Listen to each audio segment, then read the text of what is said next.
I can't but help, ugh, can't speak. I can't help but feel like it's a bad sign if when you post your PC system requirements for your upcoming game, you need reader notes tagging the fact that you've listed a CPU that does not exist and a GPU that doesn't meet your own recommended VRAM requirements. That doesn't look great. Now, this is 007 First Light, and we have seen a number of months ago a gameplay trailer, and I do think the graphics look pretty good. I don't think they're necessarily like above and beyond anything we've seen before, but some of these environments certainly do seem to have a lot of NPCs there. This is from the developer of Hitman games, IO Interactive, and it's not using Unreal Engine 5. It's using their in-house Glacier engine, although they've been saying that there have been a lot of upgrades to the engine since the Hitman games. Also, they have announced that they're working with NVIDIA, but when I watched the video talking about their work with NVIDIA, they did not mention any kind of ray tracing or path tracing. They talked about working with like DLSS 4, upscaling, frame generation, etc. So I don't see any signs that there's like big path tracing mode incoming or anything like that. But again, I think the graphics look nice. The game actually looks pretty interesting to me personally. We'll have to see how good it is when it actually comes out. But yeah, we got PC system requirements. And like I said, they've already been tagged with user notes saying that they've listed a CPU that doesn't exist and a GPU that doesn't meet its own VRAM recommendation. So what are we talking about here? So one thing that's at least good about the PC system requirements here is they're at least telling us a performance target. However, it's not as good as some other lists I've seen, which tell us the graphics settings and the resolution and frame rate target. This is basically saying the minimum PC hardware requirements are for 1080p at 30 frames per second, but at, I'm assuming, the lowest possible graphics settings, but maybe not. Maybe it's medium. Is it using upscaling? It doesn't say so, but it might be. So to be honest, this could be a lot more informative, especially if you're trying to see what sort of CPU you need, and you notice that they list the Intel Core i5-9500K, which does not exist, and readers have added that context, so thank you, readers. Yeah, the i5-9500K literally doesn't exist. The i5-9600K does exist. It's a 6-core, 6-thread processor, did not have hyper-threading. And they're listing the AMD Ryzen 5 3500 as well here. Now, for graphics cards, they're listing a GTX 1660, which, by the way, is a 6 gigabyte graphics card, and yet they list 8 gigabytes VRAM as the minimum. So they're recommending a GPU that doesn't meet that RAM requirement. This one didn't get tagged by the readers. They were tagging the recommended GPU because they recommend an RTX 3060 Ti, which has 8 gigabytes of VRAM. However, they also recommend 12 gigabytes of VRAM, which the RTX 3060 Ti doesn't have. Now, this will apparently get you 1080p at 60 FPS at some sort of graphics settings, maybe using resolution scaling, we don't know. And again, is not having 12 gigabytes of VRAM going to cause problems? They seem to be saying it will, and yet they recommend a GPU that doesn't have 12 gigabytes. So that's kind of weird. Now, when I look at this, you know what I kind of see, though? I see graphics cards that are similar in performance to like PlayStation 5 hardware. Actually a bit more powerful than the PS5, but generally consoles get a little bit more work on the, optimization for that specific hardware. So when I see 1080p 60 on these types of GPUs, what I kind of see in my head is this is probably console-focused, 1080p 60 mode running on roughly this hardware, and consoles like the PS5 do have, they have 16 gigabytes of unified memory, and usually around 12 gigabytes of that gets used for VRAM-related purposes. So to me, that's what this looks like here. Now, another thing they're mentioning is that they're recommending 32 gigabytes of system RAM. The vast majority of games, as long as you close all the other stuff in the background, still run on 16 gigabytes of system RAM. if you're not spilling over your VRAM capacity. So, maybe that plays into it. I don't know.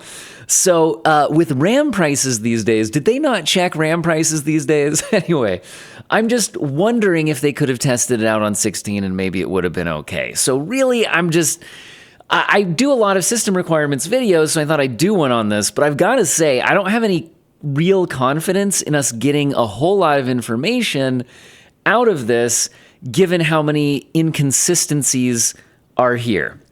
Recommend 12 gigabytes of VRAM, but also a GPU with 8.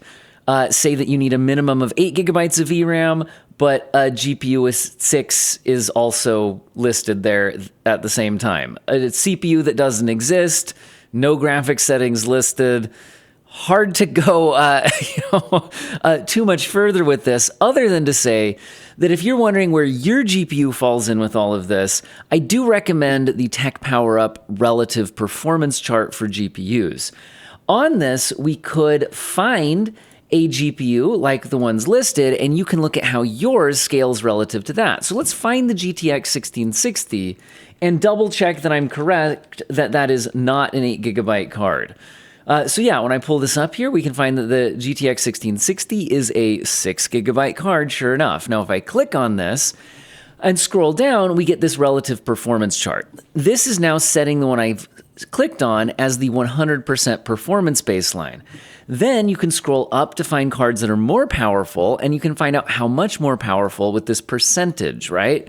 So like, in other words, if you have a GTX 1080, it's usually about 29% faster than the GTX 1660.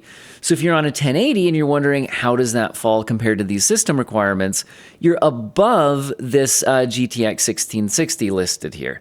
Now they're also listing the RX 5700.